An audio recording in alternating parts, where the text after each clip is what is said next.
Welcome everybody, welcome to 10 Minute Reviews. Jason here bringing you today's video. As always guys, please hit the like and subscribe buttons. Don't forget to check the links down below for links to today's book and anything else that might be applicable. I could use the traffic through the Amazon link, so I definitely appreciate it. The contest is obviously over. It was over almost a month ago. I'm sending out the emails right now to the winners. I do have more signed books, so I will be doing more contests coming up. And thank you very much to our patrons. I'll be sending out those prize winners as well.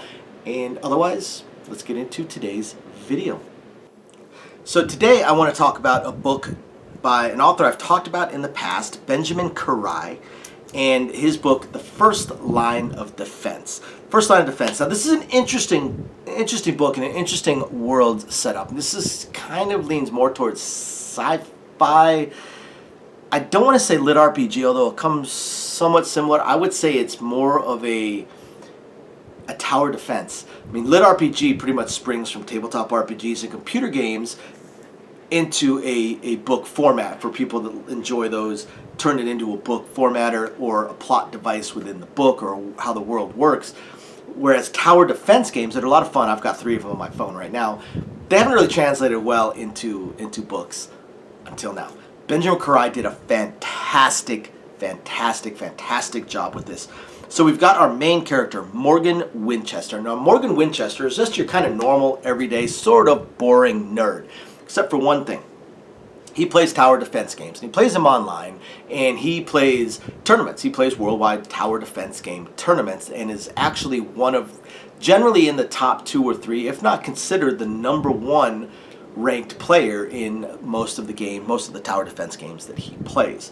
So the world ends up being enfolded. Earth ends up being taken into the collective. So in a way, we basically have a system apocalypse thing starting here, except that that Earth is actually safe.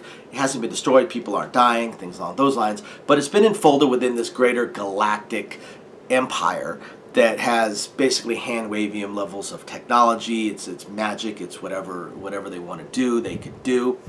And one of the things that they do is that there's a war. There's a war going on. There's a war going on for resources. There's a war going on for power, for control. And they decided they decided sometime in their past to prevent people from being killed. Is the war is actually done via proxy. It's actually done basically via a game. Now each race within this war have their own abilities, their own race basically, and faction and stuff like that, and things they can do. Now the way it works is that all of humanity, for a set amount of time, I can't remember if it's 3 days, 9 days, 21 days, something along those lines, they're basically put to sleep. They basically just fall asleep and you wake up in a different body in this game.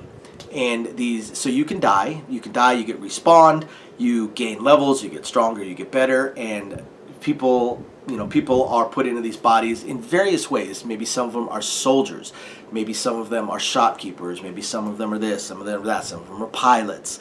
And though they earn money based on their performance within this game. Now the first 100 years or 100 cycles of this game, there's a few protections built in. After that, things go wide open. And when they look historically, planets like Earth, new planets that join this collective, they end up very poor and struggling for resources because they are at such a severe disadvantage through the first 100 cycles. They basically have to almost suborn or enslave themselves. Now there's one other job that also pops up. Defending a system. Defending a system. So basically, it's tower defense. You're defending a system. You've got a space station. You can upgrade for earn experience and upgrade in various ways. Upgrade your own body because you still have a body in there. And naturally, our character, Morgan, gets selected for one of these. Now, he's actually a pilot program because games don't necessarily translate into real life and especially into combat. So in a lot of ways, for the most part, they used military people. However, the general in charge of the war within that sector took a flyer and picked a few people that pop up in other areas with other skill sets, such as tower defense games. So, and that's where Morgan comes into play. Morgan comes into play. He is brought into this. He is asked if he wants to do it. He does choose to do it. And he breaks the game. He breaks the game, and when they reset things, because again, it's a game, it's a computer program. When they reset things, in order to reset things, he still gets some awards. He kind of gets shafted on a few of those awards, but he eventually learns a little bit more about what he can and cannot do for the second time that he breaks the game. And he breaks it all over again. And he basically works his way into where he himself, by himself, has pretty much assured the prosperity, not overwhelmingly rich, but at least comfortable income for the entire planet if he chooses to. He does a few things for Earth as a whole and for humanity as a whole, but he has also managed to put himself into a position where if he really, really wanted to, after these 100 cycles, he could prevent Earth from having to subordinate themselves. The first book, The First Line of Defense, was amazing. I devoured it in, I don't know, an hour. It was absolutely incredible book, super fun read. I had a ton of fun reading this book. I was so excited to see that there was a sequel. I absolutely hated the sequel, despised the sequel. Morgan pops up very, very, very, very, very little in the sequel. The sequel actually now deals with a whole different main character and a whole different thing. Now we're no longer dealing with tower defense. Now we're dealing with religion and god powers, and I found it astonishingly dull, uninteresting, terrible. I skipped, after the first couple of chapters, I skipped every single chapter with the main character in it.